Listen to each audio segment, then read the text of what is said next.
part pastiche. But it's a better bunch of songs. It's slightly less didactic in tone. It's almost as if he's come to realize that however much he wants to preach, if he's driven his entire audience away and there's nobody left to preach to, then nobody is going to be saved. Dylan's Christian phase, just seems like, it's almost like a theme in music coming to the fore, at a particular passage.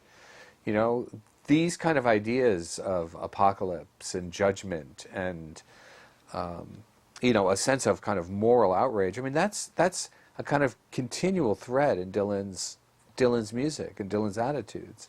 So at that particular moment, it took on a Christian coloration, but it's never fully disappeared, and it was there all the time. Over time, in the course of time, that became apparent. At the moment, it just seemed like the most inexplicable thing that had ever happened, and a direct insult to everybody who'd ever cared about Bob Dylan. As Dylan toured Shot of Love into early 1982, it appeared that the messianic phase that had begun with Slow Train Coming was drawing to a close, and that, to the relief of many, a resurrection did not appear to be in prospect. Press photographs of Dylan at bar mitzvahs and in the company of Orthodox Jews led to speculation that he was retreating from Christianity. And in interviews, he discussed his faith with an evasiveness that suggested it would now be a far more private matter. With a new album in mind, Dylan began to look for a new producer. He decided that he needed a collaborator who was comfortable within the technological age of digital studios and MTV, and eventually recruited Mark Knopfler, a musician whose style was very much in the ascendant since he lent his guitar so successfully to Slow Train Coming. By the time Knopfler and Dylan began the sessions for Infidels in early 1983, Dire Straits were enjoying huge chart success in Britain and wielding no little influence on the sound of 80s rock. In forming a band to carry the recording, the duo recruited an ambitious ensemble comprising ex-Rolling Stones guitarist Mick Taylor, Dire Straits keyboardist Alan Clark, and the prolific Jamaican rhythm section Sly and Robbie. We were in NASA working, I don't remember if it was Grace Jones or Joe Cocker, and Denise Mills, God bless her soul, deceased now. She called me and Sly and said Bob Dylan wanted us to do some work with him. And she said, oh, you're just joking, kidding, because Bob Dylan was our hero, She said, no, I'm serious, And we said, okay, tell him yes.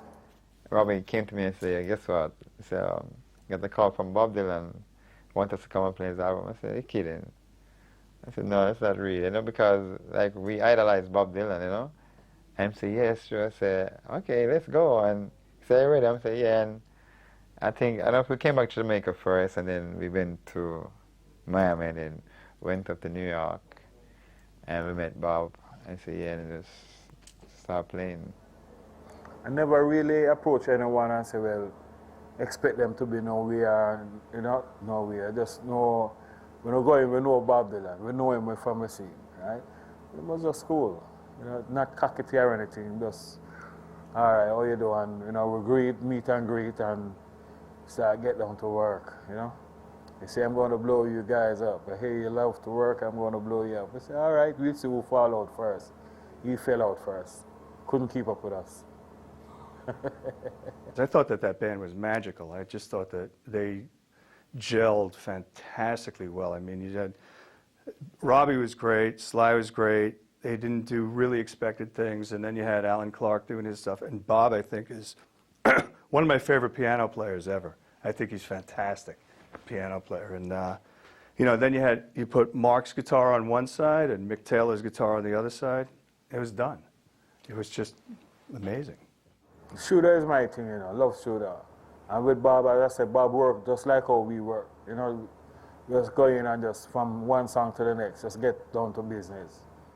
I think he wanted us to bring what we had to the table, because he didn't say anything. All happened like Mark Knopfler from Dire Straits just give me the notes, and after playing, I'd hate to play and look at something. So I just pretended like I was looking and really listening. Though the Infidels sessions took place in an ultra-modern studio context, under the eye of a technologically minded producer, Dylan was in no mood to adapt his famously ad hoc approach to recording. Running tape while jamming and rehashing lyrics on the fly, his working methods frequently clashed with Knopfler's instincts for structure and organization. By the time Infidels came around, he'd been making albums for 20 years. What isn't he going to know about making albums that he wanted to know by that time? I mean, the technical side of things didn't interest him at all, so he wasn't like, whereas Mark really knew so many different things, so many facets. You know, the studio was multi-dimensional to Mark. For Bob, it's a place where he came and recorded his songs. Simple. You know, Mark was much more used to the assembly line process of doing tracks. We're going to do a take of this song. We're going to, you know, we're going to listen back. If we need to fix something, we're going to assess what it is we didn't like about that one, how it felt for this player, how it felt for that player, where they felt something, and that kind of thing. Whereas Bob's Bob, and Bob's reacting on more feel and more how. I've never met anybody who's as brilliant a songwriter and writing chord changes and melodies who's so driven by lyric and how that lyric fits over it. We're cutting a record and he would do like you know, 4 or 5 takes of the tune in different keys. And you just change the words on the fly, change the lyrics on the fly, and we watch him do that. And he's so cool that, you know, like, it's one of the easiest, coolest session I've ever worked on, where he just comes in, pick up his guitar, start playing the song, start, you know, humming his melody and his harmonica around his neck, and start singing, and we start grooving whatever he's singing, and he doesn't say anything, but the tape always spins.